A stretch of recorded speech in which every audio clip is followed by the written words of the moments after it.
Hello, and welcome to another edition of Sree's Sunday New York Times Read Along.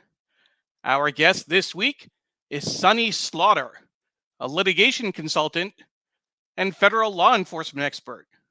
She's also a media commentator. My name is Neil Parekh. I am the executive producer of the show and the guest host. We are live on Facebook, Twitter, LinkedIn, YouTube, and our Digimentors website. Please like, please comment, please share. Let us know where you're watching from in the comments. We are looking forward to a great show with Sunny. I am thrilled to have her on, and we missed her last week. I had to cancel last week because I wasn't feeling well, so we held her back, but we're so glad that she was able to join us this week. We're also live on Sunny's Facebook, YouTube, and Twitter accounts. So welcome to all of Sunny's friends and fans who are watching. As I mentioned, please let us know where you're watching from, and we will be able to put your comment on the screen right after we show the promo video to give you a sense of what we'll cover in today's show.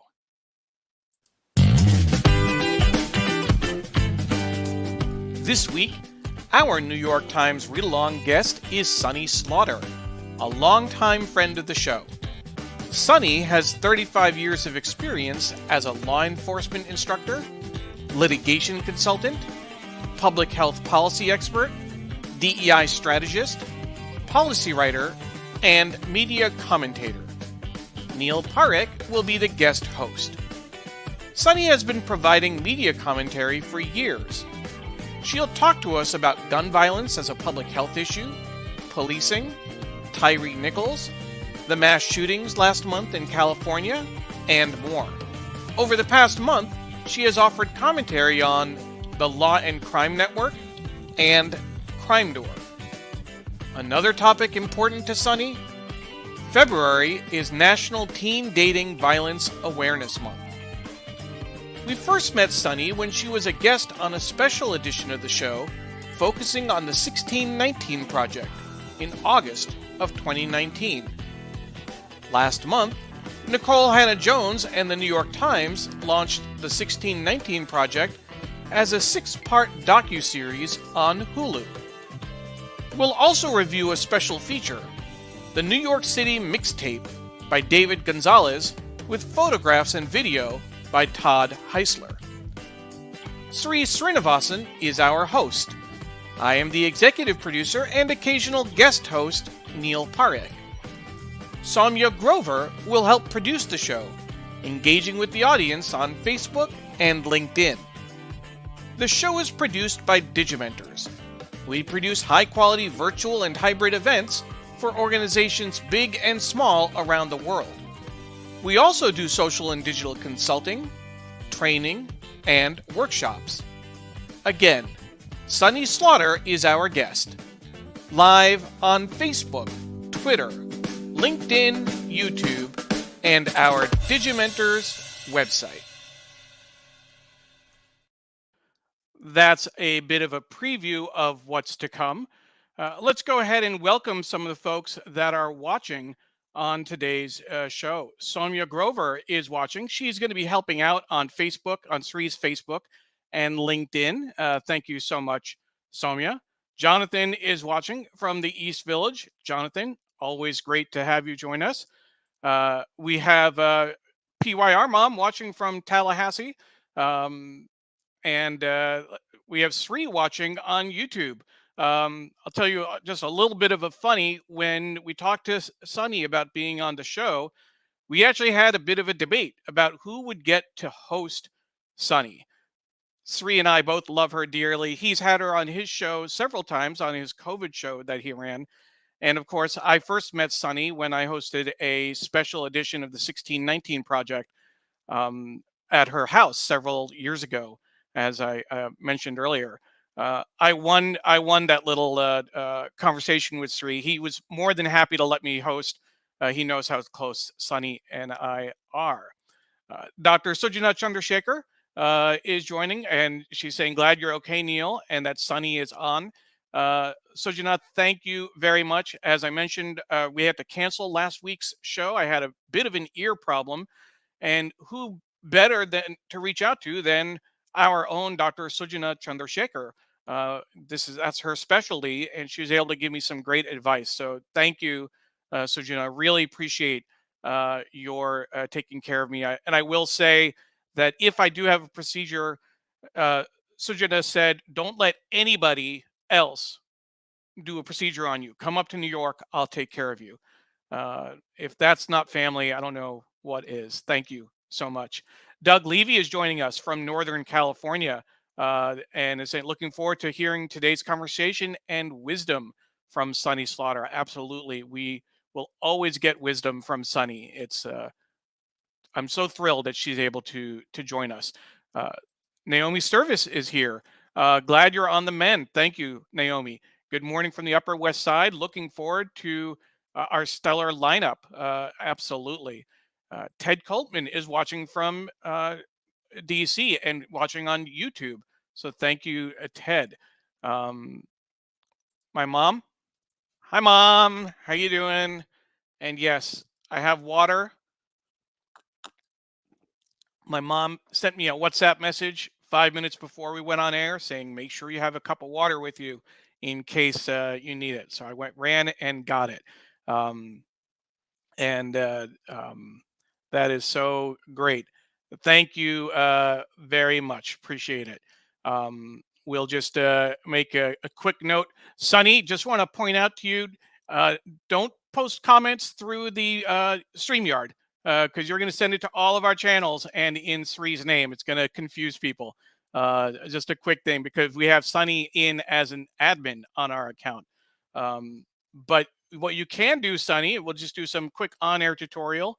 If you click the all button, you can post to your YouTube channel specifically. You can, if you click on the arrow and highlight your name instead of doing it to both Sunny and Sri's YouTube. Um, Other than that, we have Patricia joining us from New York on LinkedIn. Thank you, Patricia. Always great to have you join us. And we have Copper Horse watching, saying good morning, Sunny. And I'm guessing they may be watching on Sunny's YouTube. Stefan is saying good morning to the New York Times Read Along Funny family. And may I say, this is an exceptionally sunny morning. Not sure what the weather is like up there, but yes, sunny is bringing us some sun. We need it here in the DMV. Sunny is not far from where I am in Springfield, Virginia, but it is not. It is gray. It is very gray outside the window, but sunny in here. Ken, hi from East Central Iowa, 30 degrees and sunny. Okay, this is just the start. Um, D Diz is watching from a grizzly from Wisconsin. So that's great. And let's see. And Paula Kiger is watching from Manhattan. Paula is in Manhattan this weekend. She can't hang around, but she wanted to thank Sunny for her critical work. Absolutely. And we want to thank Paula again for all of her work on the New York Times Read Along for a number of years. If you watched our previous show, so this was 2 weeks ago, Paula joined on camera at the end of the show to say a bit of a goodbye. She's stepping back from day-to-day work with the New York Times Read Along, week to week, if you will. She may sub in occasionally, but she did a great job for us engaging with the audience. We miss you, Paula. Thank you very much. But of course, Soumya is there filling in rather well. Let's see, who else do we have? Miriam Berkeley is watching from Hell's Kitchen in New York City. Thank you, Miriam. And I think our final comment, what could be better than a sunny Sunday with Sunny?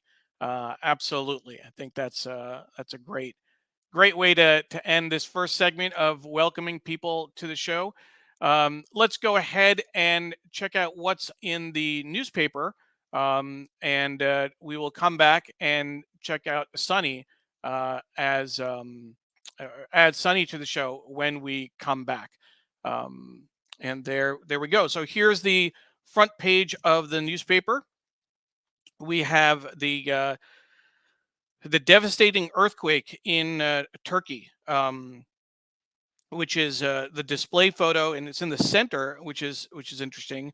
You have these two side-by-side photos that really show the devastation. You see some of the buildings that were just absolutely flattened. As public anger mounts, Turkey detains builders. Concrete like sand. Citizens point fingers at government's failure to enforce codes. Here, object in skies over Canada is shot down. Second strike by U.S. after China's breach. You may have seen the balloon that was shot down over South Carolina. Something else was shot down over Alaska. Below the fold, we have a Super Bowl story, stolen chances that preceded an NFL first. This is the first Super Bowl with two black starting quarterbacks, Patrick Mahomes and Jalen Hurts. Doug Williams was the first to start and win a Super Bowl in 1988, the first black quarterback. We'll talk to Sunny a little bit about why that's so important. Pills, rants, and odd T-shirts scrolling in an era of junk ads. So that's what we have in the front page. We'll set that aside. We have Arts and Leisure, Imagining a New Destiny. Wengichi Mutu's exhibition of the new museum will reflect on her life and work in both Kenya and the United States. And that's the bottom of the front page section. There's a feature on dance, pop, and film. So we'll set that aside. Life-changing summers. Here's an ad, it looks like, or some kind of wraparound. Let's see if we can figure what this is. Life-changing summers for students who want to go places. The goputney.com/NYT. Putney Student Travel. So it's a 4-page ad that they have inside. Interesting. We have the book review section. Big Shots Behaving Badly in Unscripted. An account of the media titan Summer Redstone's final years. James B. Stewart and Rachel Abrams detail vast corporate greed, manipulation, and James Stewart and Rachel Abrams detail vast corporate greed, manipulation, misogyny, and sexual impropriety. We have the New York Times Magazine. It's a beautiful cover, Electric Ladyland, as the text, if you can see that in the script. SCA's moody, enigmatic music made her a megastar. Can she learn to live with success? Interesting. We have Business, the Redstone family drama that was referenced earlier. Sherry Redstone fended off foes and doubters, including her father, to claim control of the CBS media empire. And that was actually in the book. That was the book review as well. So that's interesting. When it's easy to be a landlord, no one wants to sell. We have the Sunday Opinion, and at the top, in Turkey, the feeling of abandonment is nearly as harrowing as the earthquake itself. The full image on the bottom, I loved him unconditionally. That wasn't enough to help as depression pulled him under. Losing My Friend Pete by David Brooks. That is certainly important. I know we're going to be talking about mental health with Sunny. So this is something worth taking a closer look at when we can. The New York Times, this is the, this looks like it's a special anniversary gift advertising supplement, Oceana Cruises. I don't remember seeing this in a while, this kind of a full color magazine type 35-page insert. That's really, really interesting. Sunday Styles, Linguistics of Love in time for Valentine's Day on Tuesday. When words get in the way, it's still possible to make the message clear. That's interesting. And then Harry Styles 8 here, fans flock. A cafe in Los Angeles that the pop star name-checked in a lyric finds a celebrity crush. That's Sunday Styles. And then this is the continuation of the front page. What happens is that in New York, the printing press at College Point can print all 35 pages, but the printing presses elsewhere, the Washington Post, Seattle Times, 2 places I lived, can't handle more than the 22 pages. So this gets slid in as a second section. So we will certainly come back to that and come back to the paper. But we will now turn our attention to Sunny Slaughter. Again, Sunny Slaughter is our guest. She is a litigation consultant and federal law enforcement expert. She's also a media commentator. Her accolades are long. Her description, what she has done over her career, is incredible. And what I'm hoping to do is to reintroduce you. Many of you know Sunny, friends of the Read Along have gotten to know her, but I'm hoping to reintroduce you to a good friend. Here is Sunny Slaughter. Sunny. Good morning, everyone. Okay, so you know I was just in here talking in the whole chat thing, not knowing that it was street. Hi, everybody! I'm so glad to be on Read Along with my family. It's so good to see all of you. Good to see all of the new folks, and oh, look, I just love y'all so much. Neil, I'm going to try not to get emotional this morning. You know, I started out kind of emotional. Hey, Doc, I saw you. Good morning, Amy. You know, Amy's my baby sister. Amy's my sister. No, watching Amy from... is my baby sister. I'm older than both of you. So. Okay, fine. We'll fight over my sister. Yeah. She's watching from Bellevue.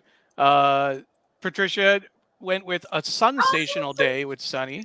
Patricia, hi. And I saw my Grizzlies are here. Let's see if we can find Dr. Grayson. Oh, Dr. Grayson is here. Yes, close friend of ours. Honor to have you on. Doug is on. I just saw it. Former guest. Saw everybody. Yep.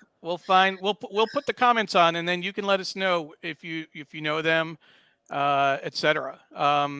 So let's see who else. Walter gave you a woohoo as well. No, hey. That's pretty impressive. Yes. Sujana says, "Hey, Sunny." Hey, Doc. How are you, my love? Amy said, "Good morning." Deborah Bernick is watching from Hey, Sunny, 100% rainy DC. Deborah, I saw that, right? What is going on with that? And yes, Amy has now officially adopted you as her big sis. Yes, we were talking, Neil, behind your back, so I already knew that. And Doug good friend Doug, oh my gosh, you always get up early. And always, Doug and I have talked. Yeah, we talked a few weeks ago. We've got stuff. You're going to see us doing some stuff in 2023 together. Yeah. And then my mom is saying hi as well. So it's hi, it's a family Mama. Thing. How are you? It's a family thing. So, Sunny, what I wanted to do, as I mentioned earlier, right? We've known each other for several years now. You've been one of our most consistent viewers after being a guest, and you've gotten to know everyone, all of our regulars. You've gotten to be a part of the Read Along family. But I want folks to better understand what you do on a day-to-day basis, what your background is, your expertise, etc. You are a federal law enforcement expert. You are called in as an expert witness on cases. You're from Alabama, right? Well, from Jersey originally, but spent time in Alabama. Yes, one of the places. Yes, and you've consulted on policy. You've helped written some of the laws. In a thumbnail, give our audience a sense of who you actually are professionally. So I think you kind of wrapped it up really well. My professional background has to do with I am a federal law enforcement instructor, training consultant, and expert specializing in crimes against persons.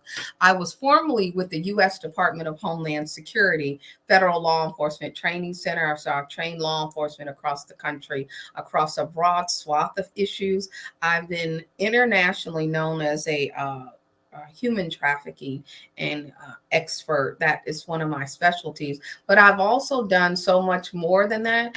And while I spent a lot of time in community, what I have done over the last several years, and particularly since COVID, is gone from community into more of my consulting as a litigation expert. So I have been writing expert witness reports on a lot of different crimes, not all crimes against persons. I've done from politics, things that you have seen in the news that people don't know that I have worked on about misinformation and disinformation campaigns.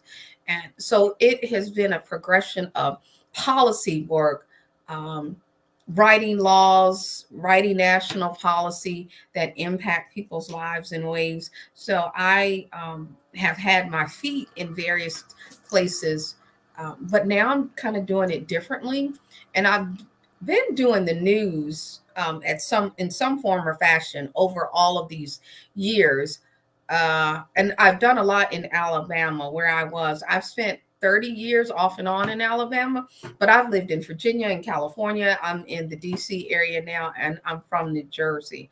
But the news has taken a turn for me with what I do now and how I do it, because I would do news segments where a news station, I've done CNN, HLN, all of the regular, ABC, CBS in various states and other national mediums.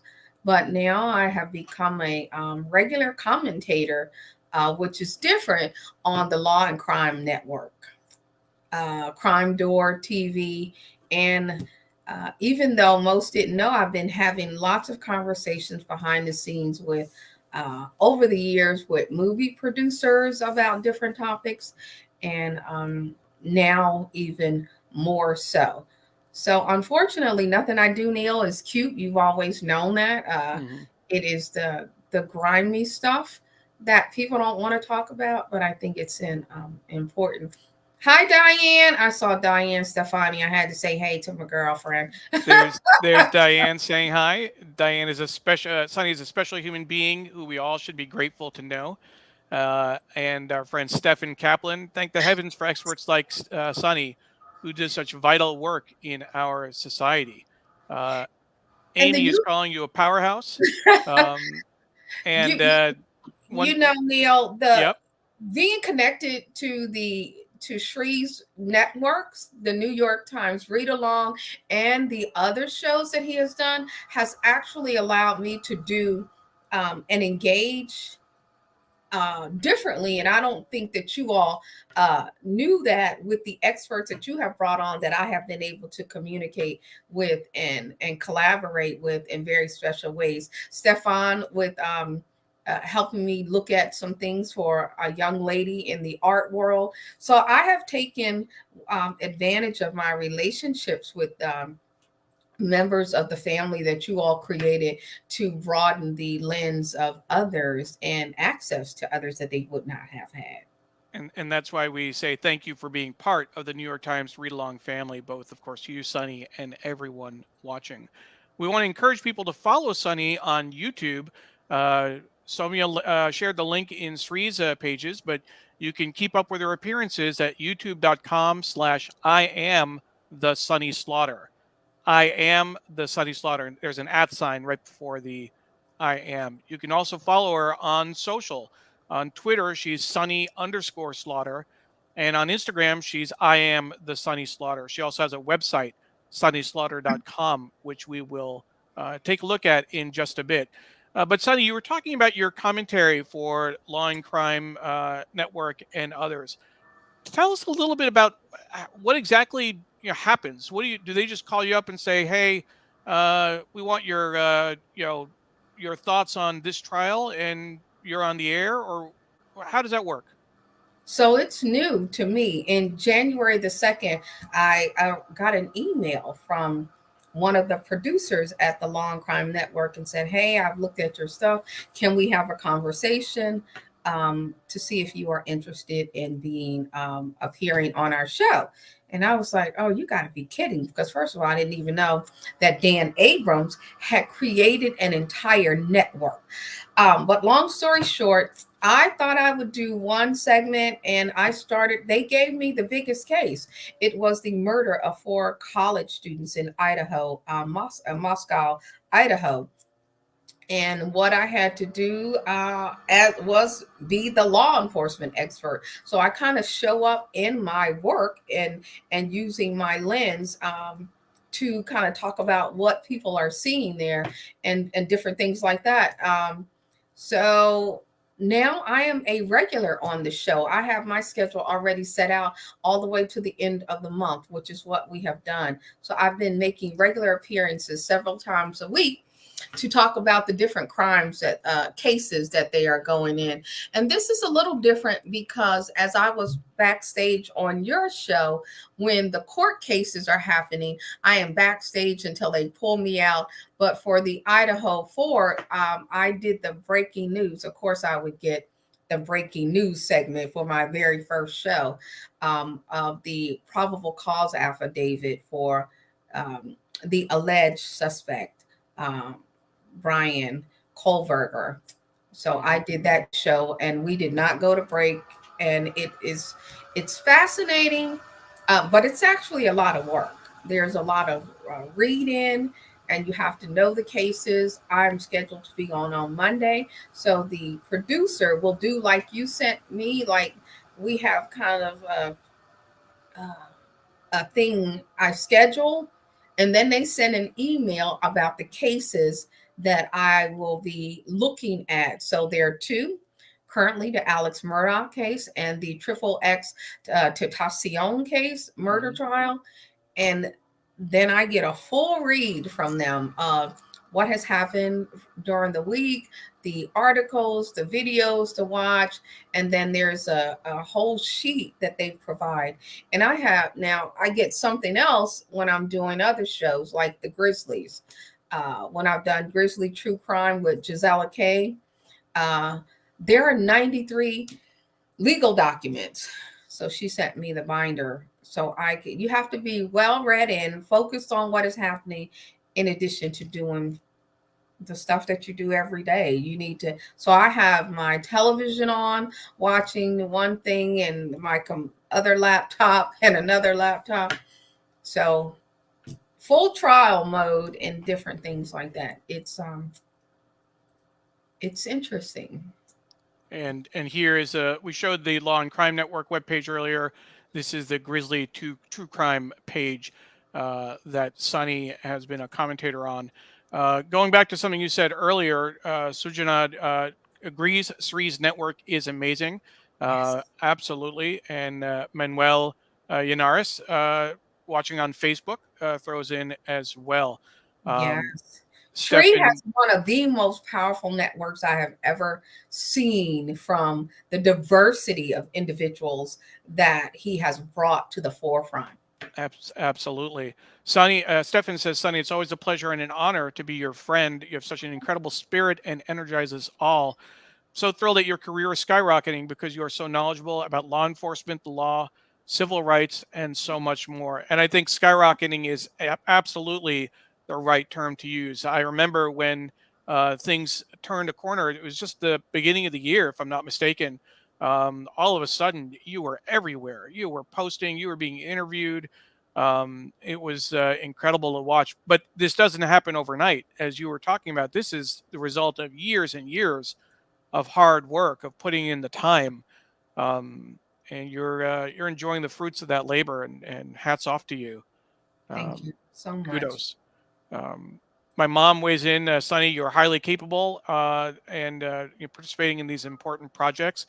Thank, And thank Patricia you. has a good question. Who would you say is your most memorable mentor for the work that you're doing? Not so much reporting, but your work in general.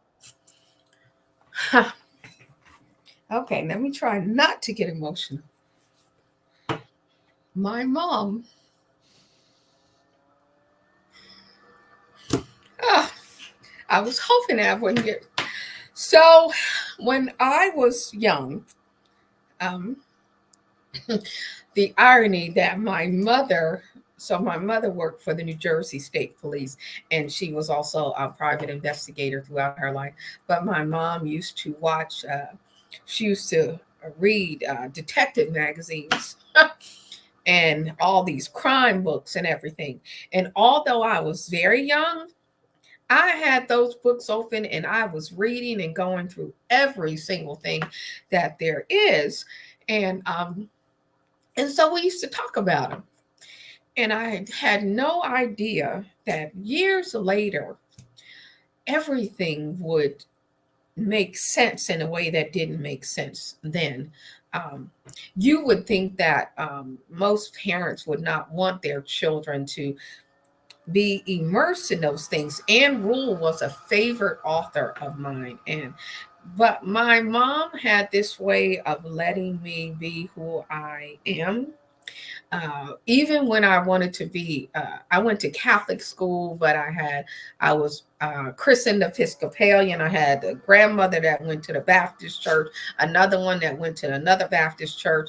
And I said, "Oh, I think I want to be Catholic." And my mother was like, "Okay." And I went to catechism for a little bit, and then they said that you couldn't get divorced. And then I was like in elementary school. I was like, "Okay, this is not the religion for me." But my mom always said, "You could do anything."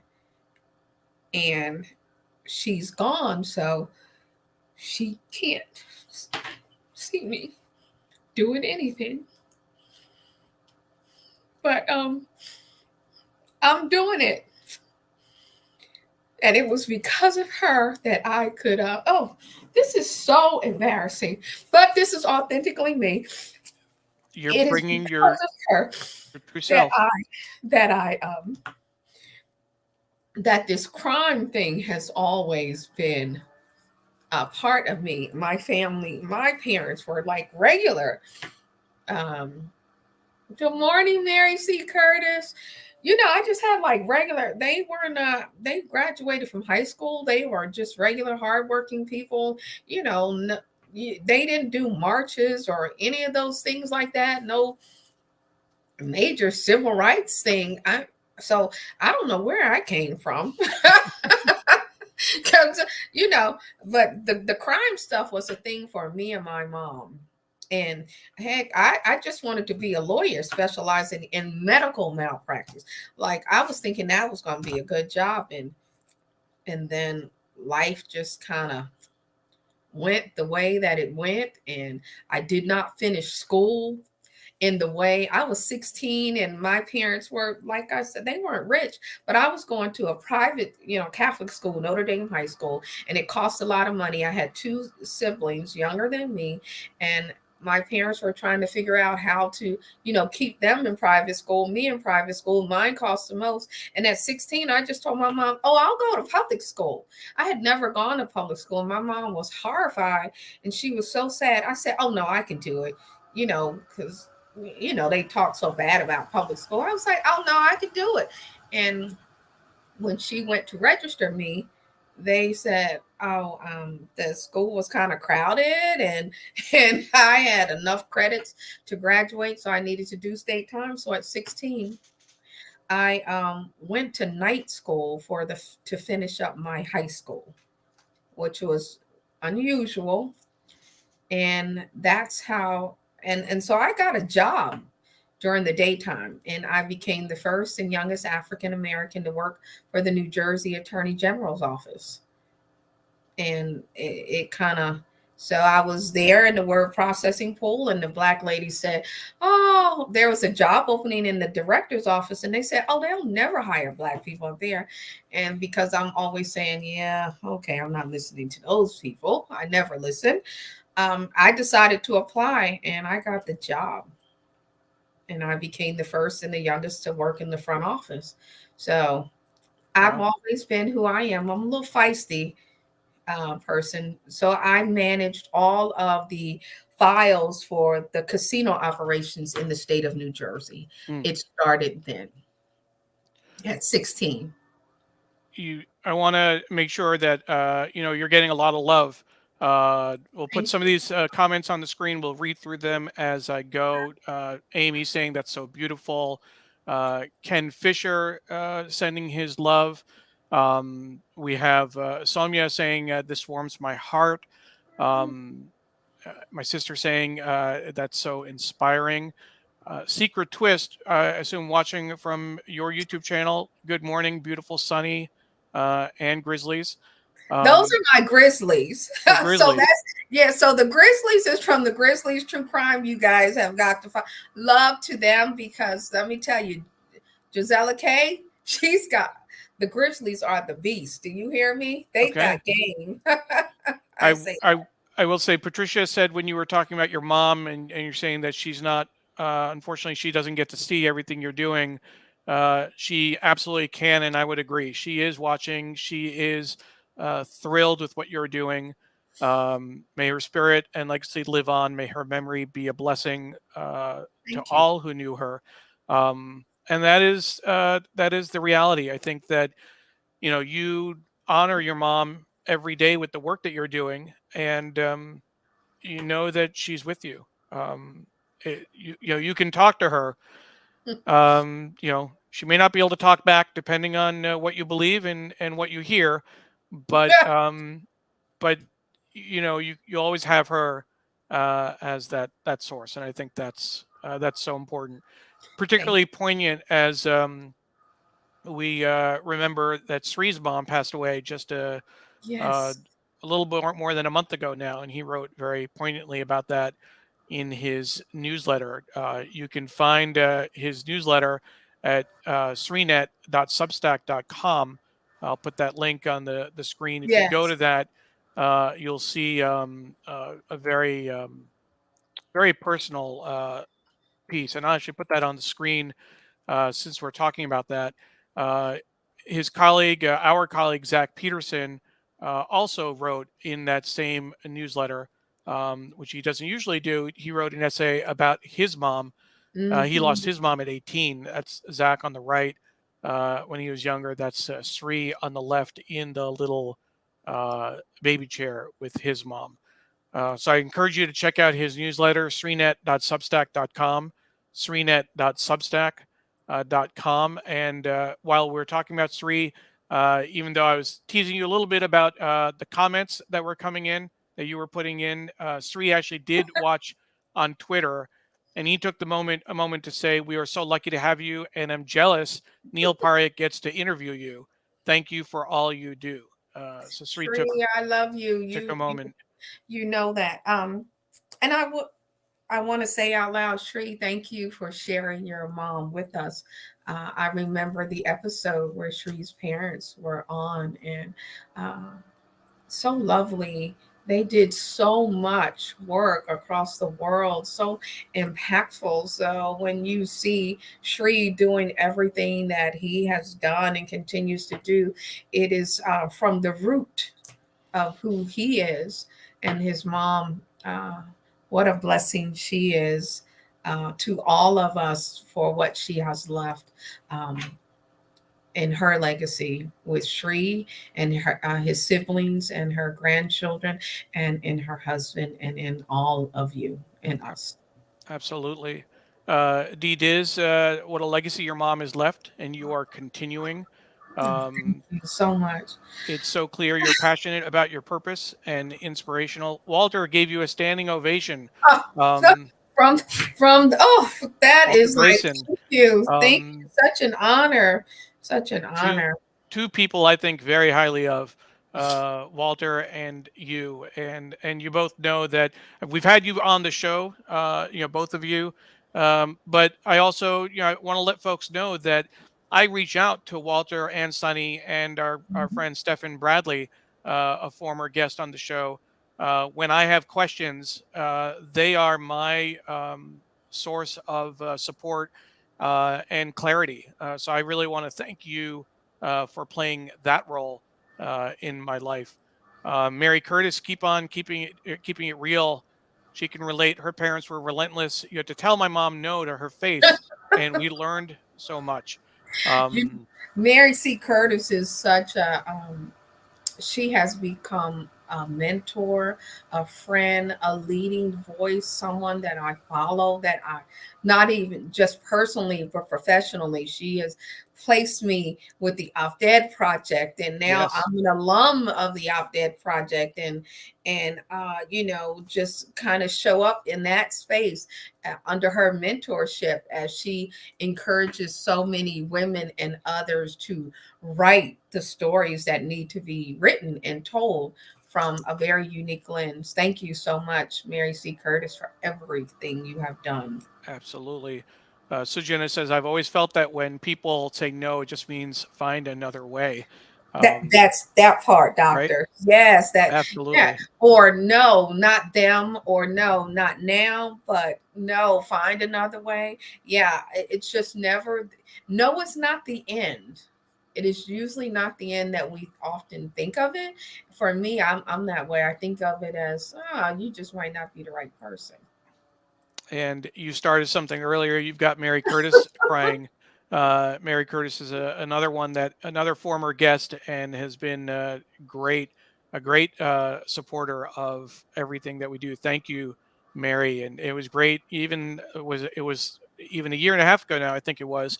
And did We she were able to have Mary. Well, she was on the show, but we had her as the MC for the Southern Poverty Law Center 50th Oh yes, yes. anniversary celebration. And remember, we all went out. We were in We DC did with during Justice COVID. Aid. So Yes, Justice Justice Aid, Aid. I'm on the board for Justice Aid. Therese Steiner, another friend of the show, invited me to join the board, and you and Mary were able to join us for a concert with Mavis Staples Yes, last Mary's year. sister was there. We Mary's were sister, all hanging absolutely, out. Oh gosh, um, David Staples was so good too. absolutely. Oh, Ron just joined. I know, from Muscat, Oman. Again, they're all coming out for you, Sonny. They're all coming out. Let's take a moment and talk about the 1619 project. Let's switch gears just a little bit.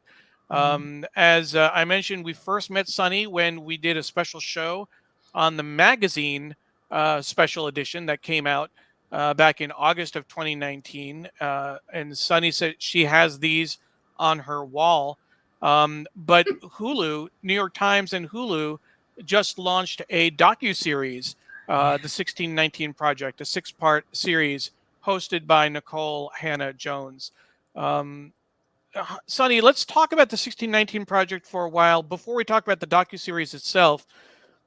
Let's reflect a little bit about not just what the show meant for us personally, but the conversation, talking about slavery, talking about the modern impacts of slavery. um, how has that changed things in terms of the discourse? uh, People don't want to talk about it.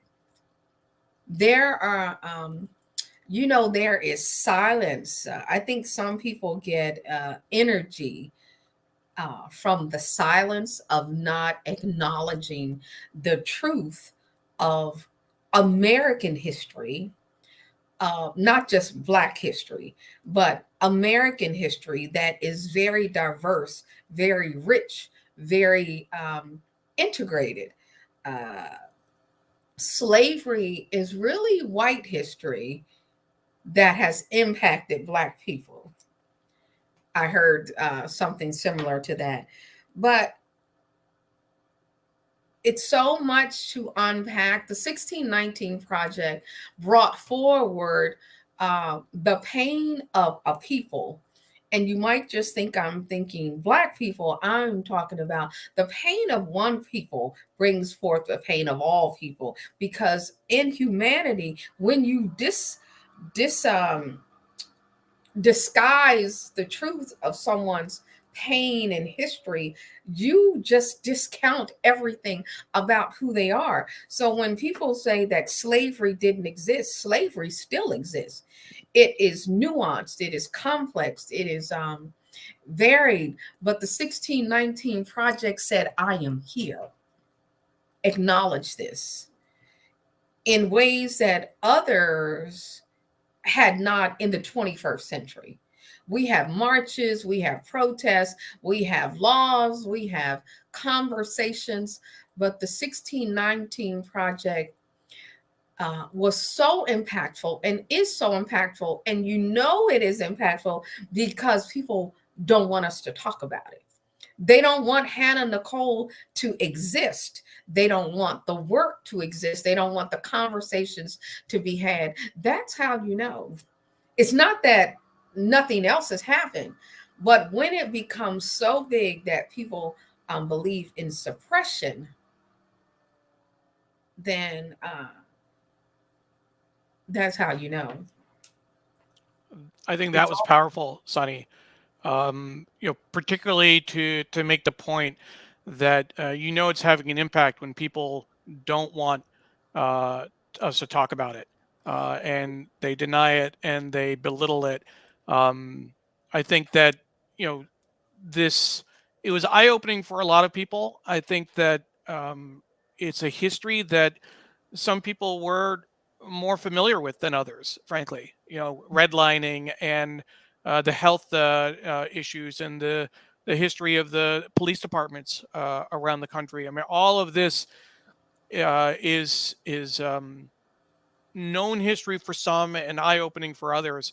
But in that same vein, I would say, you know, what stood out for me, just thinking about all of this content and all of the discourse out there. Um, Last week or earlier this week, President Biden gave the State of the Union, Mm-hmm. and it was the first time that a president spoke about the conversation that Black families have with their kids when they leave the house, when they are in the car. And he spoke about it with some detail and with real empathy. You know, most families don't have to tell their kids that if you get pulled over, if the cops turn their lights on, pull over, put your hands on the wheel, you know, obey every instruction. Do not give them any reason to do anything. And, you know, this is something I know that when I worked at United Way, and we had you on the show to talk about George Floyd and Ahmaud Arbery and Breonna, you know, people who were killed in various instances. When we were at United Way, I remember having this conversation and how that was eye opening for people. That, frankly, and I'll put it this way: white families, but also, you know, my family, you know, Indian family, I didn't have to grow up with that conversation. I didn't grow up worried about the cops. And I know that it's different in different communities in Mm-hmm. terms of how their relationships are, but It's called the talk. the talk, not the The talk conversation, the talk. is All right. very part of um, it is woven into the thread of Black families and Black mothers. And the talk is, while we connected uh, to law enforcement, the talk is about your entire life. As a Black mother who has had Black children, Mm-hmm.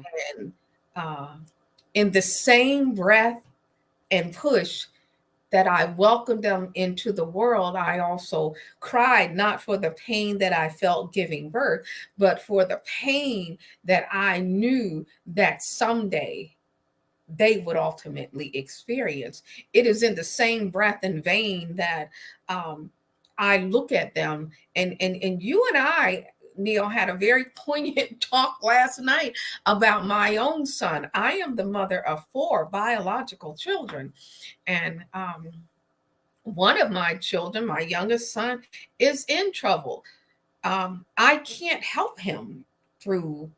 I have done everything, but when we talk as Black parents to our children, it is, do not do this, do not do that. It's not like don't touch the stove. Mm-hmm. It is, when you are out in public, don't run around, don't act up, don't do this, don't act this way, don't put your hand 10 and 2. And I didn't watch President Biden, but the fact that he did mention the talk, He did. as a law enforcement instructor, one of the things that I have been doing, started last year, was I created something called CRI, Culture, Relations, Inclusion, Equity, and Diversity. And it is a conversation that I have specifically with law enforcement leaders. And now it has trickled down into the leadership. It is behind the badge and behind the walls. And some people might say, well, what is that? Because everyone in the law enforcement community does not wear a badge, but they are very much a part of the law enforcement profession. Mm-hmm. And it is important to have these kind of conversations. I do them behind closed doors.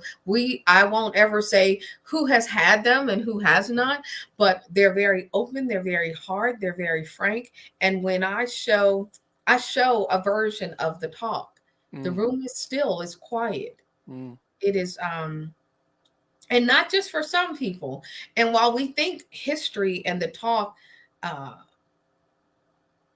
it is very much a part of history, but do not think that everything that all Black people know everything about history in a way, like Dr. Gleason and Mary C. Curtis and even you. We are all learning different things about the history, but the talk is something that is as ingrained in our life as people, Black people, specifically because of the fear of policing. The culture of policing and the reason why police exist has nothing to do with other cultures and other races.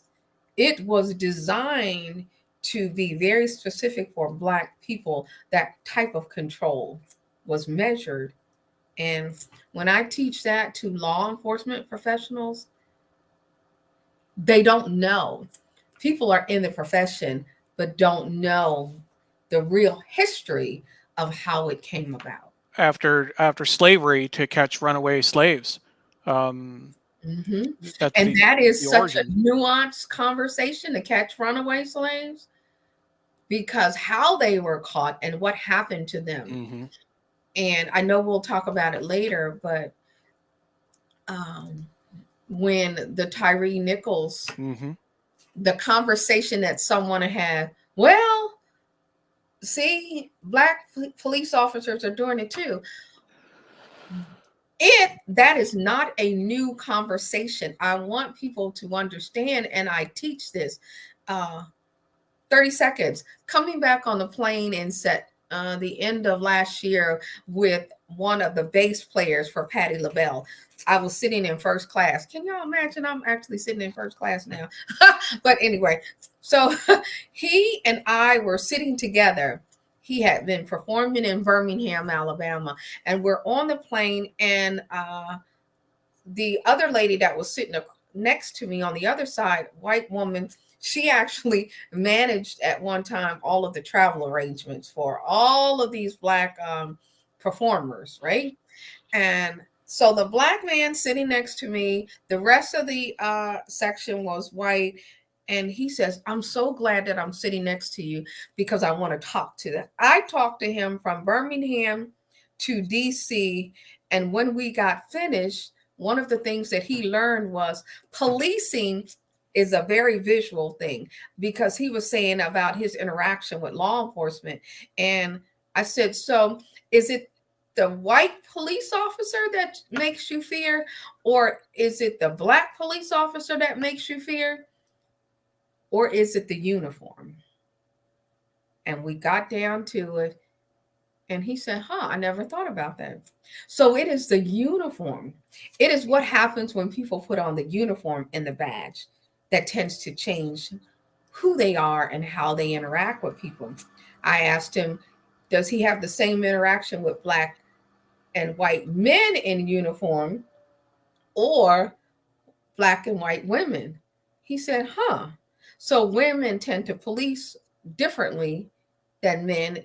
Not always, but sometimes, most often. And so there's something called the 30 by 30 initiative with law enforcement to increase the number of women in policing.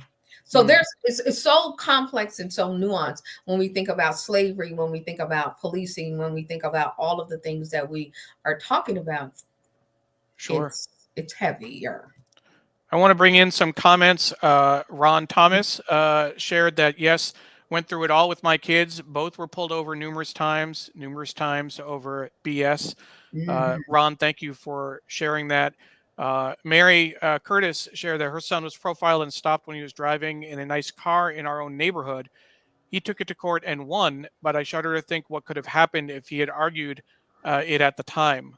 She lives in a house in Charlotte, North Carolina that had restrictive covenant in the deed. Restrictive covenants are another issue as well. Our friend Therese says, "Thank you for sharing this. Thank you for sharing, Mary. You raised a brave son." And earlier, Therese said, "Bonjour. Wonderful to see you again, Sonny, and hear your perspective on civil and human rights in this country." Walter says, "It's so important to discuss criminal justice and the resurgent effort to protect everyone's civil rights." Walter That is part. also sharing some links. Be sure to visit the Legacy Museum this year. So that's important. So I would like Um, to say something about that really quick. please, please. The Legacy Museum, definitely. And Dr. Greason, I'm going to call you about something else. So the Legacy Museum is really important. I have done work with two of our nation's surgeon generals. And when the Legacy Museum was initially done, there was a grand opening, and Dr. Regina Benjamin, who was one of our surgeon generals, really was upset with me because I had not visited during the grand opening. And I said I didn't know. Long story short, I went last year by myself. I took a trip to Birmingham to see some folks very quietly, but then I went down to Montgomery is where the Legacy Museum is. EJI and I have done work together, and I met Brian Stevenson and several of his folks there. But the Legacy Museum will change your perspective. And let me tell you, this is not a Black thing. This is a humanity thing. This is a civil rights. Everyone should go. Every child, every adult, regardless of race, but you have to take your time. And you will spend the day there. If you have trouble walking or standing, take a little fold up chair, because what you will see, I do this work. I've done this work.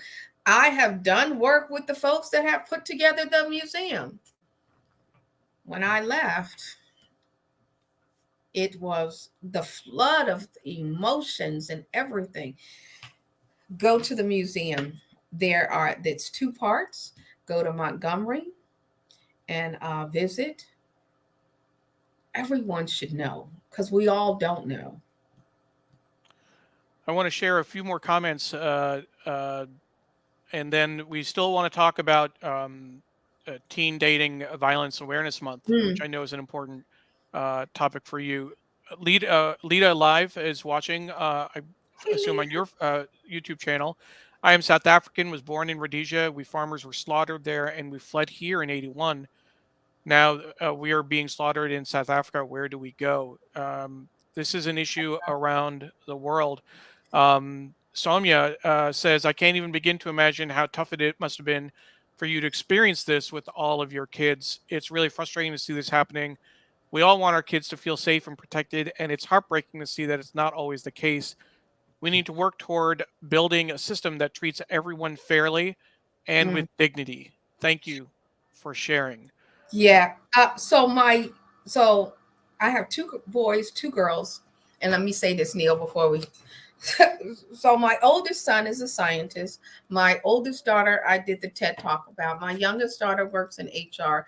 My youngest son is the one that's in trouble, and if you pray for him. I did not say he was not guilty. He is lost. He needs to find his way. Sometimes those that do the work, and I'm going to be very transparent, sometimes those of us that do the work cannot save our own. He is in trouble. He is currently incarcerated. I don't know what his fate is going to be. I have to pray hard as his mom that he will find his way out of the trouble that he has gotten himself in.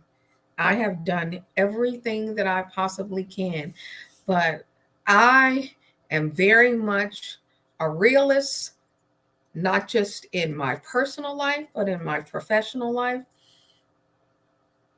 And although he is my son,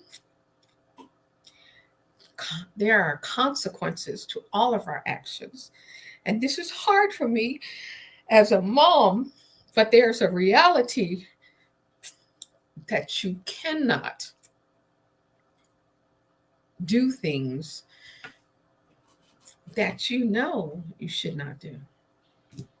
And as his things unfold, I am going to be just as open and honest about that as I am about everything else in my life, because I don't want anybody to think like you can't. You do everything that you can for your children. You do the best that you can. You pray that they follow good instructions. Sometimes they go away. He's still going to be my son. I'm still going to love him. We're still going to do what we can for him. But when it's time to pay the piper, as they say, oh, we all got to pay. Thank you for sharing that, Sonny. I know that this is very hard for you and what you're going through. Um, Walter says he's praying for you. Um, Thank you and all. Lita says we're praying for you and your son.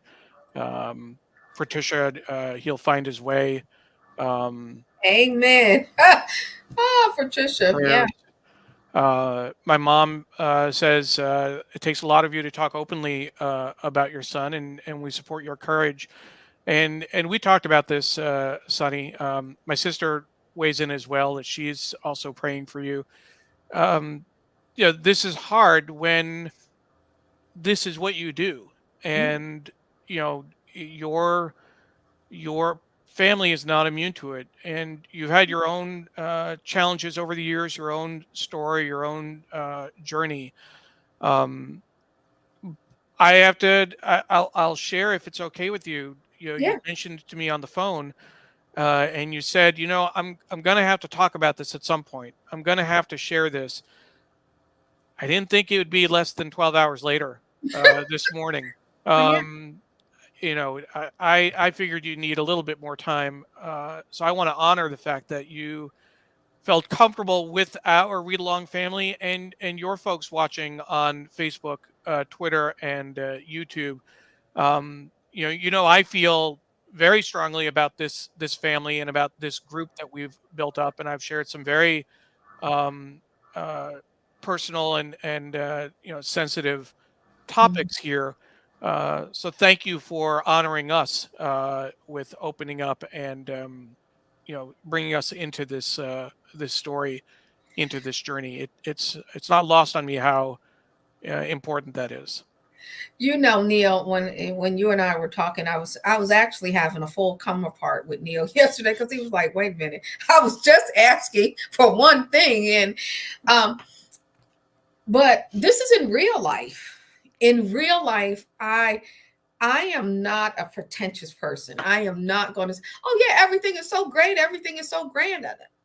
No, um, I want people to know who I really am. Like, this stuff is hard. I, Yeah. I don't get I don't take this for granted. I believe that I was purposed to do everything that I am here to do. I'm not better than anyone. I'm just a regular person. I'm a mom. I work hard, but I have shared openly my struggles out loud, like not just the good stuff, because when you only share the good stuff, people think that you're immune. And no, I'm not immune from the bad stuff. I'm not immune from the pain. This is I think this pain helps me do the work better, because I can have real conversations with. I'm like, yeah, same mom, same family, but every one of us. Now, everyone should not tell their story out loud. That is not what I recommend, because I love you all. I appreciate all the prayer, but people can be really harsh with judgment and stuff. But that thing that we talked about earlier, where my mom said I could do anything, I Mhm. just like ignore a lot of people when they try to put cast judgment. Oh, well, you must have done this. I said, well, then you could always do it better. I'm sure people can. I think we have to be honest about who we are. This is who I am, and my pain and all of this stuff. I want you all to know that I cry. I'm hurting. We don't. And I don't agree with everything that everyone says. I don't think everyone should agree with what I said because I'm just human like everyone else. Neil, when you told your story to me here in my house. Yeah. At this, when we finished the 1619 project, that was your secret to tell out loud. And behind the scenes, when you said that you were going to talk about your stuff out loud, I was like, I got your back. And I even posted on my page, don't anybody say anything crazy because, I take my family seriously. Don't say anything. We all just have to do our part, I think. When we do our part and we um, authentically, when I leave here, the only thing people are going to say is, well, I liked her for this, I didn't like her for that, but she kept it real about it all. Now, some Uh, people might say some other things that won't be so nice, but it just is what it is. It's real life. I appreciate you sharing that, Sunny, and just for folks who are watching, just so they have the context. Uh, this is what Sunny is talking about. I shared on a blog post recently, and we won't go into too much detail. I'll maybe spend a little bit of time if we have time next week. But I wrote a blog post about my experience being sexually abused by a neighbor when I was 7 years old. It's also there's a Facebook post that Soumya will share with folks. Um, but this was part of a podcast that I did where we're sharing the whole season this year. I'm working with this woman Candace Sanchez, and every month we're interviewing a different male survivor of sexual abuse to share their story. And so this is the story that I shared with Sunny the first day I met her, which tells you something. Um, and it was a while before I'd shared it with the New York Times Read Along family. In fact, um, felt comfortable sharing it with them, with you all.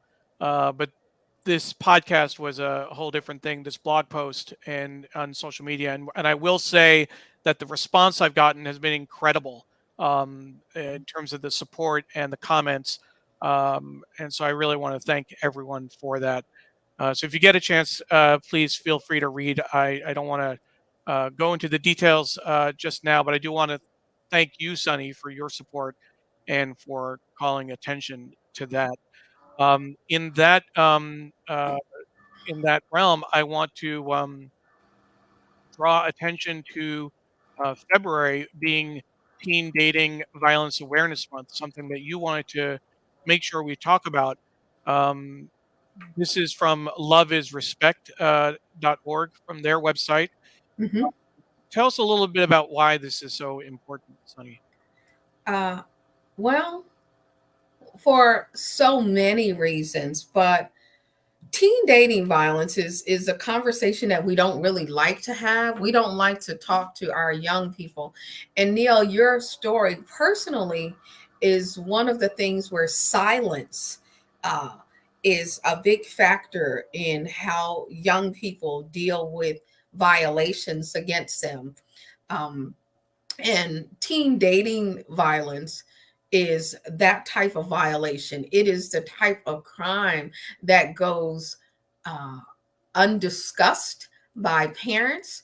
And when I say teens, when you think about teens and you think about what happens, most people are thinking like 12, 13, 14. But teen dating violence and dating violence for young people starts much younger than most of you would like to think, right? So if your child or a child that you know is old enough to attend school, listen to what I just said. If they are old enough to attend school, they are old enough to learn about things that you think they shouldn't, like violence. And not the term violence, but the ways in which people should touch them, not touch them, the ways in which they should, good talks and bad talks, and verbal abuse, because violence is more than physical abuse. It is emotional, psychological, physical, and it is very internal.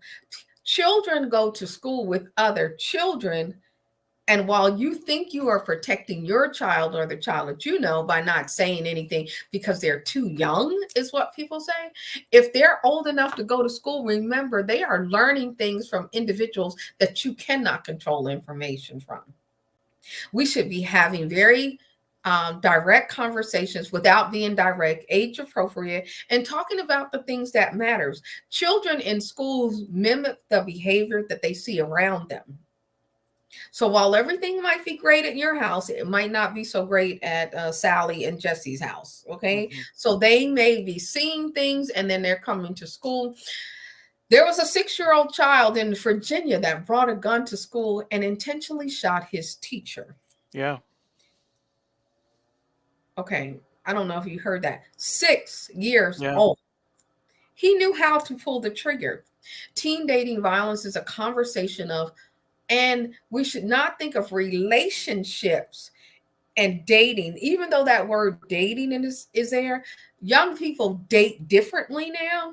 So, they all hang out together. They don't, it's not always a one-on-one. And I don't know what your faith preference is. And when we think about relationships where, yeah, don't leave Amy's comment up so I can say that.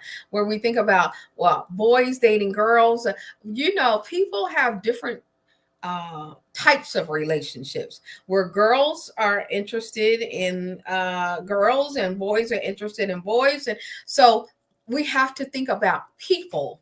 I'm always trying to bring individuals back to people and not gender, because we focus so much on gender that we forget about the individuals who are impacted. And that's good about abuse and violence and appropriate behavior. All of that is important. And sometimes we tell our kids and they do the opposite. So it's not that they don't know, it's just they are influenced by so many things. So if you see your child or someone they're acting different, they're behaving different, they're dressing different, they're covering up when it's 80 degrees out and they're wearing long sleeve shirts and covering things, and they tend to get sensitive. Those are times when you should have conversation. Bullying, there was a 14-year-old girl that was bullied who just killed herself. I think it was in New Jersey. I know that none of my work is the cute work. So I'm telling you things. 14 years old. There was a 16-year-old boy, Aiden Fashi. He is now 16. He committed murder when he was 14. He was in the 8th grade. He murdered a classmate. He stabbed her 114 times. He just decided not to go to trial. This is and real. Yeah, these things are real. So kind of have a conversation about what your children about. And I'm a former school board member, and we used to get what we call VVR reports from the violence and vandalism reports. If you could see what some of the teachers and stuff say, it's not nice. What my sister said is that she's very open and direct with her son, my nephew, about abuse, violence, appropriate behavior, etc. Others are commenting as well. We are at 9:45, and we need to turn to the paper. Yes. With everyone's indulgence, we may go a little bit long today. Not too long, but we do want to spend a little bit of time with the paper. Our guest has been Sunny Slaughter.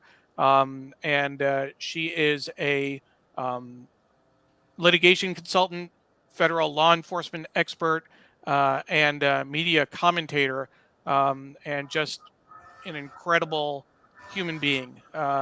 Sunny, thank you so much for joining us today.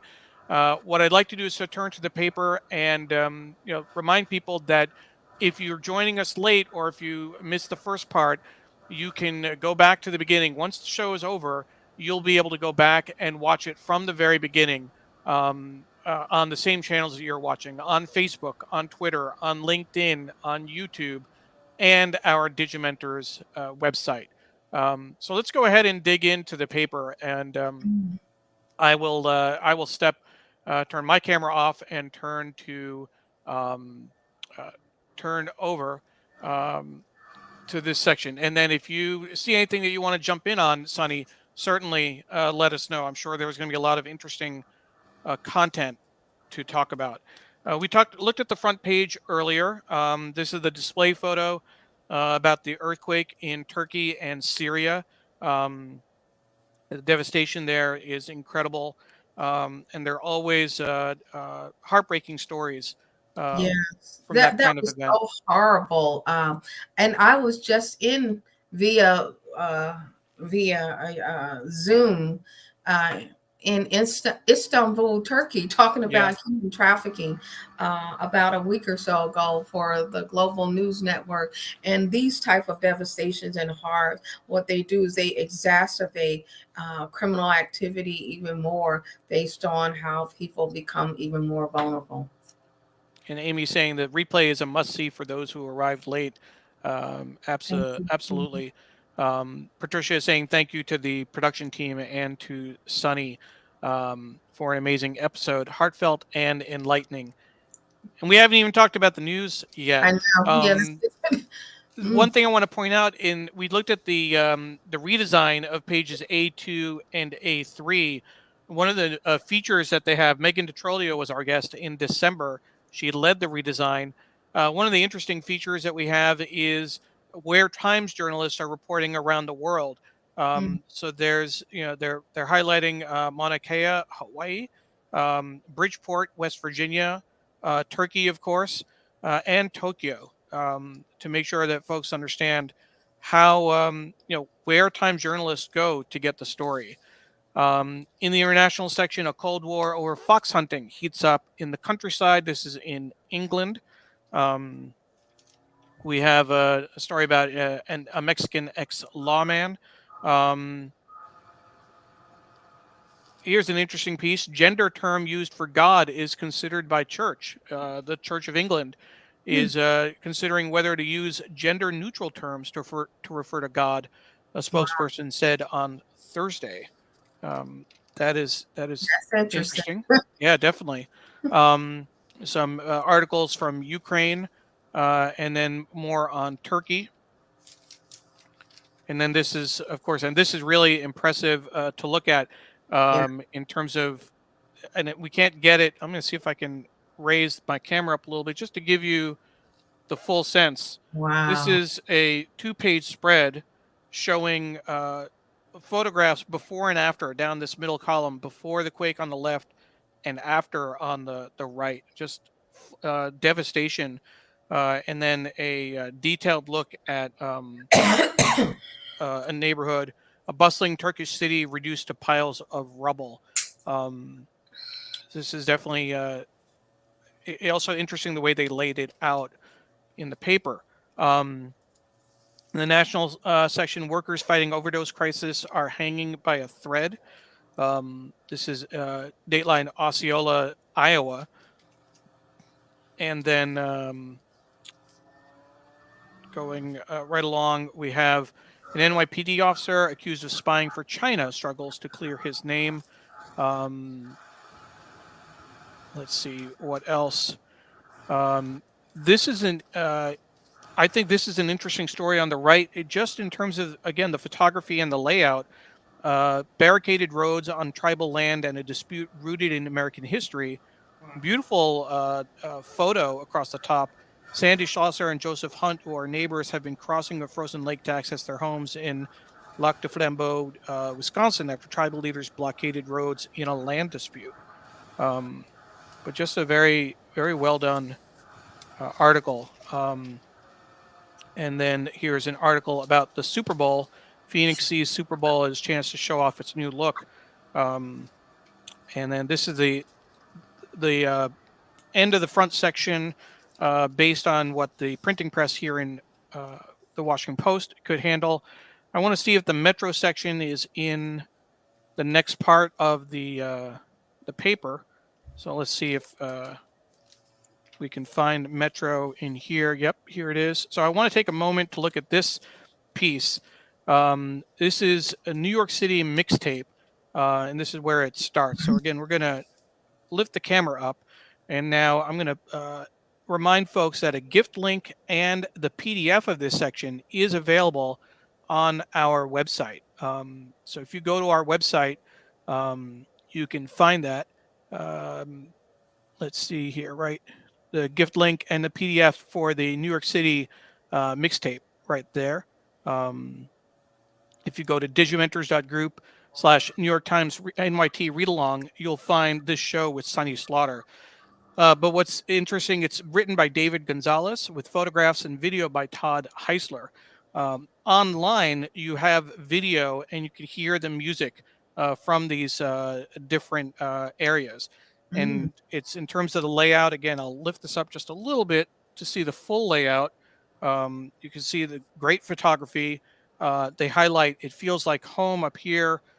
Rachel Herbert dancing at a rumba gathering outside Bronx Commons. Jam sessions once beckoned from countless stoops and parks. You have Latin sounds transformed by the city over here.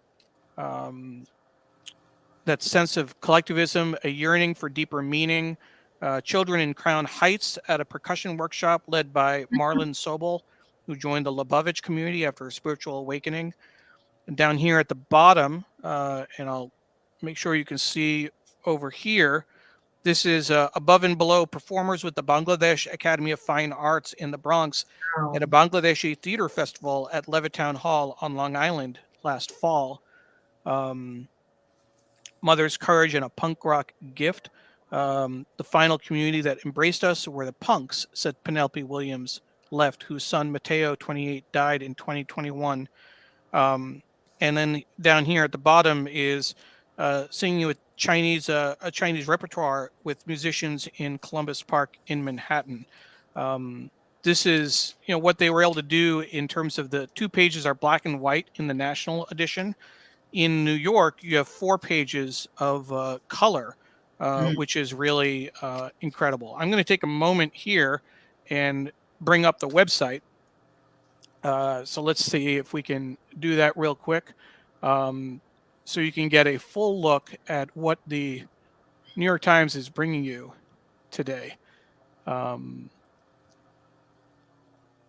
let's bring that on.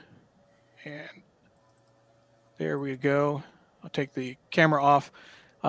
Get ready for some sound because this is gorgeous. I'm going to unmute this.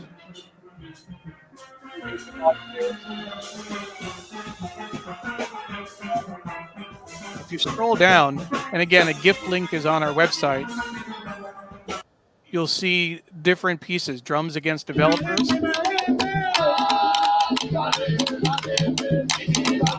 Afro-Cuban drums. You get a little taste, little snippets of, and I'm going through really quickly here. And then there's a High Cost of the Steel Pan Yard. Let's see how this comes up.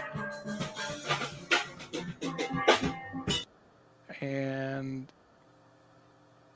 just the photographs, Latin sounds, and all that jazz.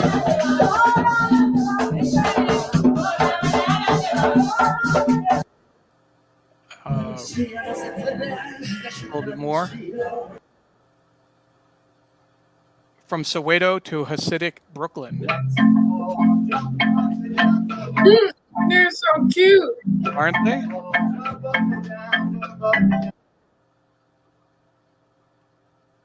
And this just shows, I mean, as much as we focus on the print edition of the Times, they do some excellent work online, and we always take a moment to share that when we can. Again, David Gonzalez and Todd Heisler came together to put this. This is Mother's Courage and a Punk Rock Gift. These are the sounds of the city. This is the New York City mixtape. Wow.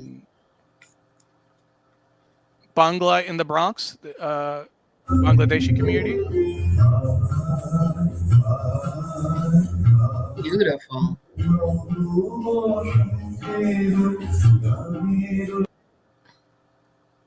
Great photograph too, just seeing them over the top of the hedges.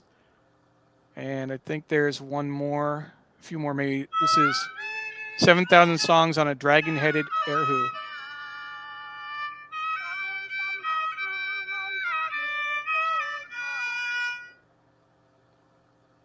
Again, this is just a quick snippet. A gift link is on our website, the full PDF as well, so you can see all the color.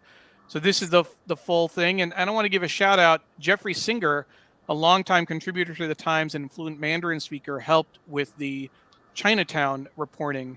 And this was produced by Jeffrey Ferticella and the design by Sarah Al-Mukhtar and Gabriel Ginardoli. Our friend Wayne Camadoy did the design for the print edition, which we were looking at earlier, which I think was just great. That's a lot of culture. A lot of culture, and shows just what's wonderful about New York City. We'll get back to the paper before people leave, in case they have to leave right at 10. Want to bring in a few more comments. Let's see. Higgy's Ma just got here saying hi, Sunny. And Higgy, as I mentioned earlier, if you heard, when we finish the show, you can watch from the very beginning. You'll definitely want to watch this on replay if you can. Mary said she worked with David when she was at the Times. He is an amazing journalist and human being. Absolutely. Walter says, thank you so much. Have a wonderful Sunday. Thank you. And my mom thanks Sri for creating a nice platform and extended family. Rose commenting on the New York City mixtape. Love this, the beauty of tech and David Gonzalez's vision. Absolutely. Hey, beautiful Rose. I know, Doc. That's your city. That's my city. And Sojourner said she lost sound. Hopefully it was when I muted. Hopefully you can still hear me, which is good. Lita says the sound of Soweto, which you saw as well. Let's go ahead and see if we can get a little bit more of the paper in before we call this a show. Maybe another 15 minutes or so, Sunny, if you can stick with us. That's good. Yes. And if some of our audience can stay as well, that would be great. Again, we will try and wrap things up. And Ron says that he does have to run. Always a treat with this show. See you all next week. Thanks for running and catching up with us, Ron. Therese says thank you to Neil and to Sunny and Neil as well. So let's go ahead and see whether we can sneak in a little bit more of the paper. What section would you want to jump to, Sunny, if we have a quick minute? I'm with all of it. You go. I mean, all of it is really good. You know, I hardly read the newspaper without you. So. Well, we have the business, we have the magazine, the opinion section. So let's talk about the opinion section. Yes. Let's see what mental health. Yes. David Brooks, losing my friend Pete. I think mental health is an important topic. Yes. So let's talk about Twitch. Okay. As he, how did you deserve how do you serve a friend in despair? So that is a great article, and I'm not sure if your audience is familiar with Twitch and who he was. Oh yes, of course. So go ahead, Sunny. Apparently, Twitch, just like this article, how do you serve a friend in despair? We all watch Twitch live his life out loud.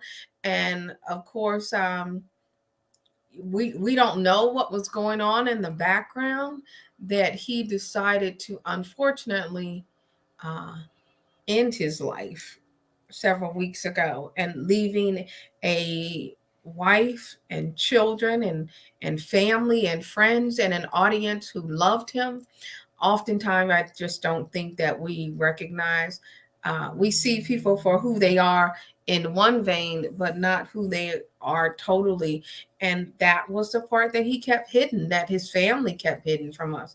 It's so sad when people don't feel like they have someone to talk to, or even if they are talking and they just don't have a way, they don't see a way out of their situations. It's very sad.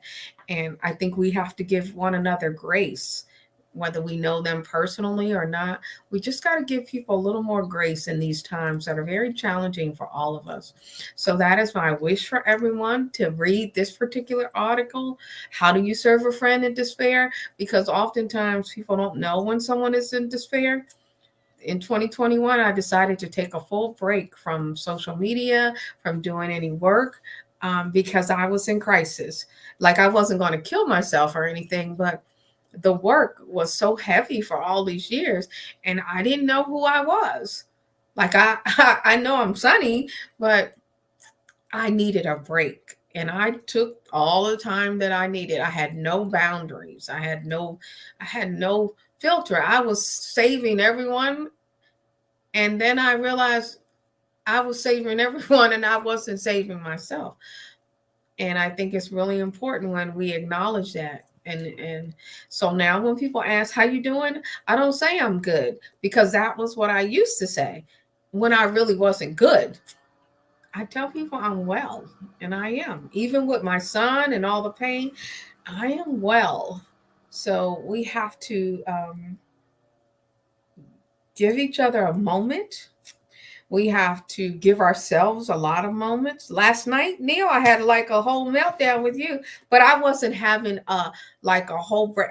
I was having a moment, and I just needed to vent, and I went to sleep. And because if you don't take naps like a 2-year-old, you have to stop the world around you sometimes and take naps.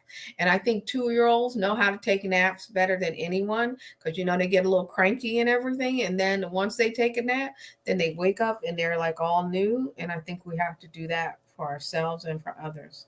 Take a 2-year-old Rose nap. Rose is quoting you saying we had to give each other a little grace. I couldn't agree more. I actually, and I shared earlier, if folks were still here, about my own story of having been abused, sexually abused by a neighbor when I was 7. Um, I I I don't say that lightly. Having put it out on social media, having written a blog post, doing an interview, and also having spoken about it on the show earlier, I'm sorry if I didn't warn people before throwing that out there, giving them a trigger warning. But what I wanted to say is that I actually, in talking about mental health, I too have suffered from anxiety and at times depression. And what I've said is that I actually find it easier to talk about my history of being abused than it is to talk about mental health, uh, to say that I see a therapist. That's, for example, that's not something that I share uh, as easily. I think there's more of a stigma around that Mhm. than the sexual abuse history, and that's telling. It's something that I have mentioned on Yeah. the show before. We've had several guests, several New York Times writers, most famously the former restaurant critic for the New York Times, who suffered from depression and had to leave his job. So we've talked about this on this show in the past. And we have to have mental health professionals that have that are across the culture diversity of lens Yes. perspective. That is really important. Black History Month, you'll see it more, but this is 365 days a year where Black people are now saying out loud, men and women, that we need Black professionals, but everyone does. Those who can, who can speak, who have some kind of understanding of history. Now, you don't always have to be Black to understand that, but you do have to be able to be someone who recognizes those challenges that are community, culture, and ethnicity, and how they all come together. When my daughter was molested, the whole family, all the kids, we went through therapy. When my mom died and I had my other, let me see, I was pregnant, I think, with Xavier, my youngest. I did therapy. I'm going to go where I need to go, and but everyone can't, and we shouldn't think that it's always easy. It costs money. sometimes access is not the same thing as access. So people, there are professionals, but people don't always have access in the way that we think they do. They don't have transportation, they don't have cell phones that they can use, and they don't have the space where they can do it from home and they can talk about it out loud. So that grace, and men tend to, definitely not, black and brown men and all men period, they don't want to talk about going to therapy because they're like, oh no, we can handle it. And if you're Latin, I was talking to a Latin therapist the other day, that machismo and all of that, we all got stuff. Mm-hmm. Everybody's got stuff. Don't believe if they don't have stuff. Depression is real. It comes in many forms. Some people are angry, some people are happy, you don't know. But we really do have to give one another more grace, more humanity, and allow people the opportunity to not be well. Jonathan says a stigma that is often treated with extreme hostility. I stopped talking. Jonathan is saying I stopped talking directly about my depression. I'm so sorry, Jonathan. Oh. And Amy says your comment about mental health professionals needing to represent a wide spectrum of perspectives is so important. Absolutely.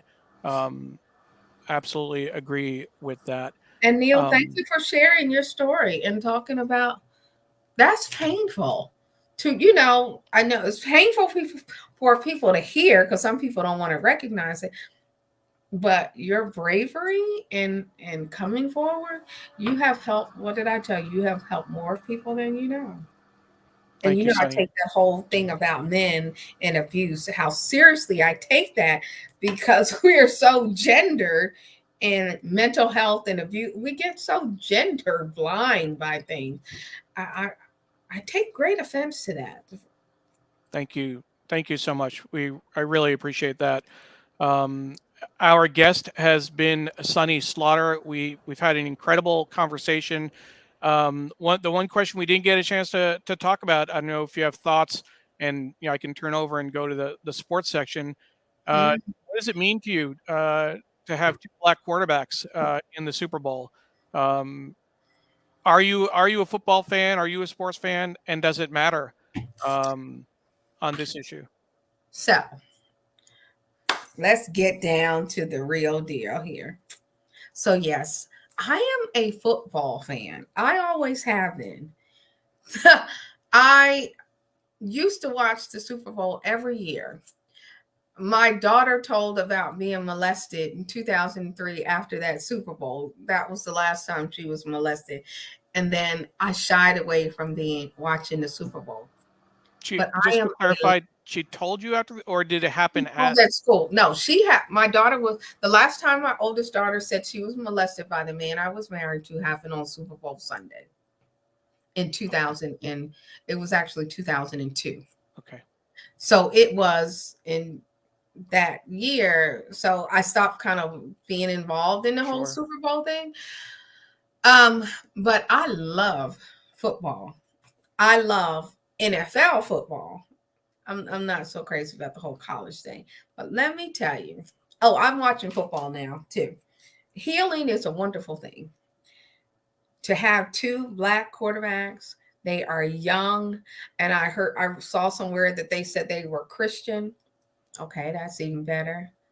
But I'm just thinking what their moms and families must be feeling at this very moment. Like, wow, the evolution of them from young kids to adults playing in the Super Bowl.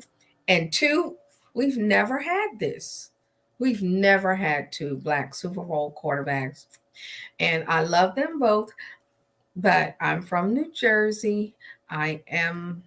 Since I had to choose, I am an Eagles. So I will be rooting for both of them as quarterbacks. But I'm gonna put that E on and just like, hey, go. But I think it's wonderful that athletes and these young men get to play out their dreams. And this is the ancestors, as we say, the ancestors' wildest dreams, to have them going up against one another in ways. There's always going to be a winner and there's going to be a loser, but both of them are winning because they are doing what they love to do. And Sure. I think that is how they win. One will take home the trophy, but they are both winning. Their families are winning, their friends are winning. And when you get to do what you love to do, I think it's a win. Sure. But I am still going to be voting for the Eagles. I already got my wings too, because I called my son, and he's going to be doing his thing with his friends, and I'm going to be right here. I actually like being right here, and I'll be like, yeah, okay. So I can be loud, and I have big screen television, so yeah, I'm going to blast it and just put my feet up.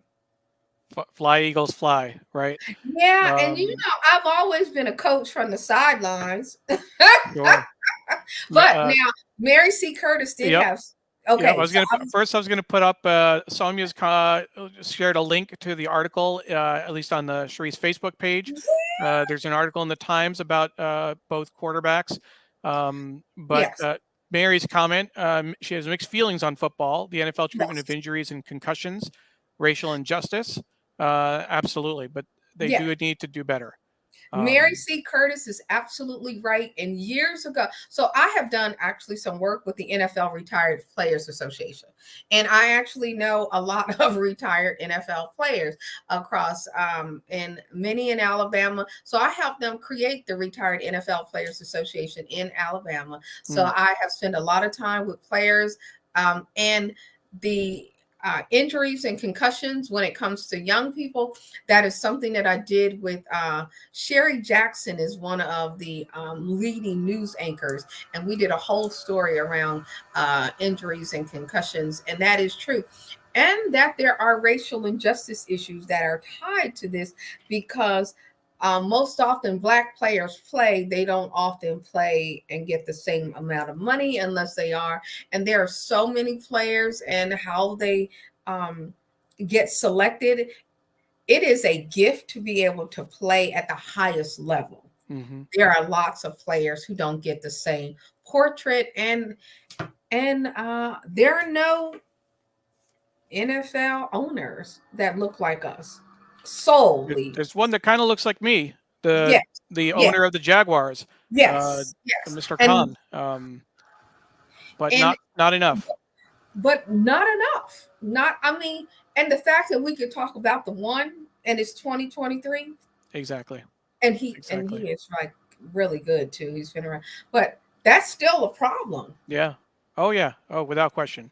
And then NBA and all of those other things, but sports has been a wonderful dynamic there.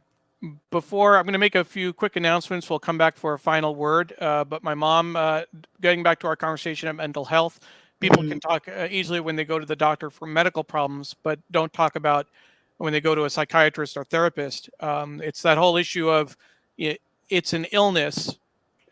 Physical illness and mental illness are treated very differently. Whether you're talking about doctors, whether you're talking about employers, whether you're talking about friends, neighbors, what have you. Somehow a mental illness is your fault. You break your arm in an accident, that's not your fault.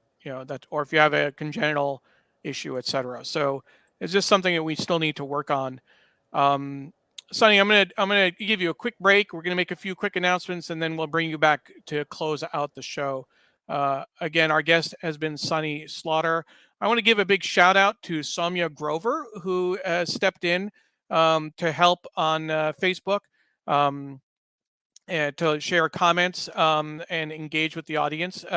You see Sri and myself on screen doing the interviews, but it's always the behind the scenes that is so important. So Sonia, thank you for stepping in. We also want to thank our longtime sponsor, Muckrack.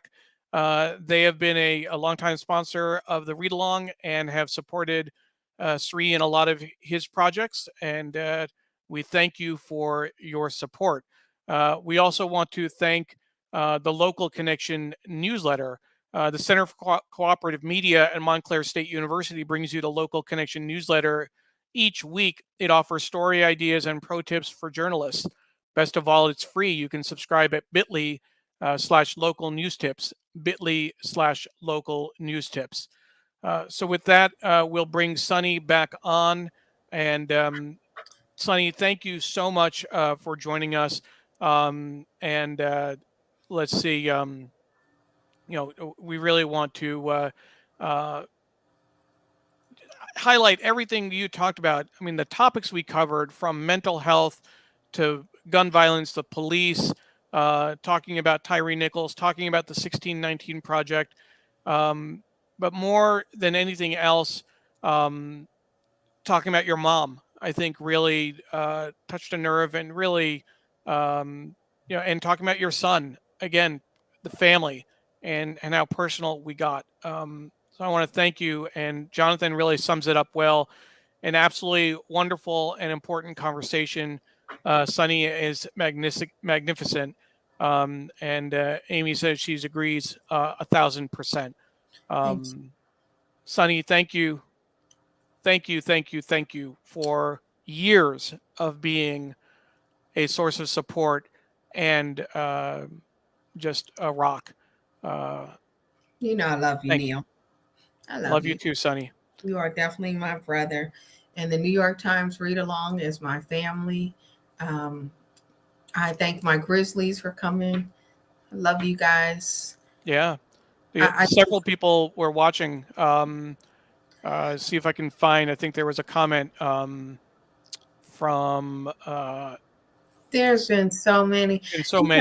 Just I'm going to find that. From everyone is just, coming here is always a blessing for me. Hey, Brooke. Brooke was watching, right? And let's see who else.